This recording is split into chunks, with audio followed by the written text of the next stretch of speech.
Some of us can't get enough of Pawn Stars on history. Here's a new way to get your fix. It's from the same producers and features Rick, Corey, and Chumley, only it's a game show. The host of Pawnography is Christopher Titus, who was just in Omaha and joined us right there on the couch in April. Good morning. It's nice to see you again. Thanks for having me on. I appreciate it. Yeah, I was so just cool. there. What a great club, man. That club was great. The crowds were great. I love Omaha. Oh, we're glad. We'd love to have you back. I'd also love for you to describe the concept of this new show. I've heard about it. Would you tell our viewers? Well, the weird thing is the name. First of all, I've been telling people, hey, Titus, what are you doing now? I'm doing Pawnography, and they start laughing, and that's not good when they start laughing. But it's basically with the Pawn Stars, so it's Pawnography, and it's a game show. The history kind of did a historical game show where basically the contestants win stuff from the Pawn Stars pawn shop, Rick's stuff that I've gone through his private collection and picked stuff out. And there's 3 rounds, and the last round is the coolest thing I've ever seen in a game show because Rick has to negotiate with the contestant to buy the prizes back because it's Rick's personal stuff.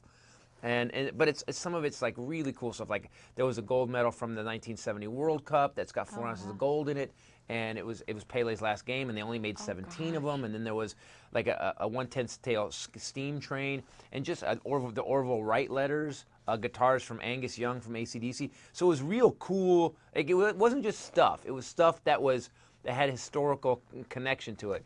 And the problem is that these guys are like Rick, Corey, and Chumley they're just guys like me. So watching the show's like hanging out with 4 of your jerk buddies, and they're ripping on each other. They're ripping on the contestants. Yeah. And the funny thing is, Rick didn't go to college, but Rick, because it's what he does, he has to know what he's getting at his pawn shop. Right. He was beating PhDs, and it was funny because we would just rip on the PhDs. There was some lady, she was a doctor, and she kept bragging about how many doctorates she had. And Rick, in the first round, took her out, and we kicked her out. Then we go. I hope you kept your receipt for your college education because you need to get some money back on it.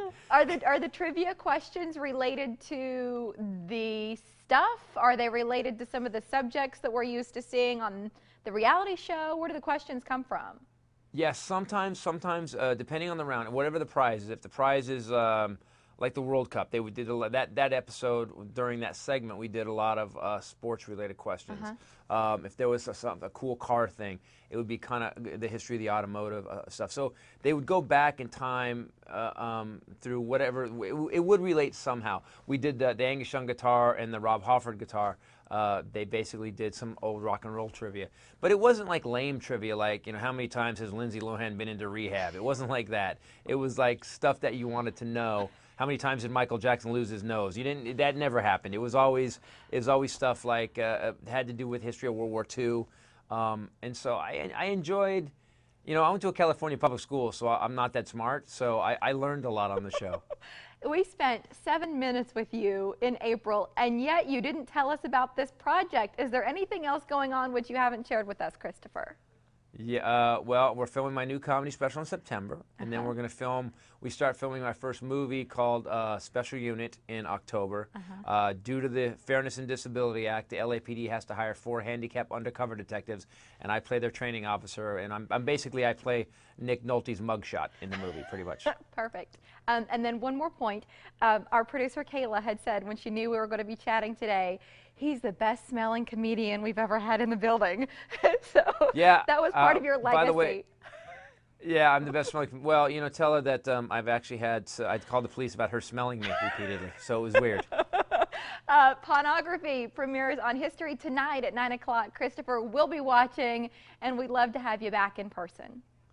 I cannot wait to get back in the studio with you guys. I'll see you when I get back, okay? Sounds great. Thank you. Bye. Mike.